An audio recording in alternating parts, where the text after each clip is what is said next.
আসসালামু আলাইকুম। আজকে আমি বিরিয়ানি রান্না করব। এখন পেঁয়াজগুলি ভেজে নেব। পেঁয়াজগুলি ভাজা হয়েছে, এখন আমি মশলা বাটা দিয়ে দেব।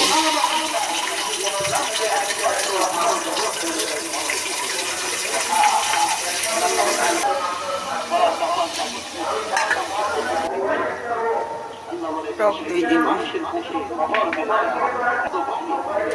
বিরিয়ানি মশলা দেব। এখন ভালো করে কষায় নিব। একটু চিনি দেব।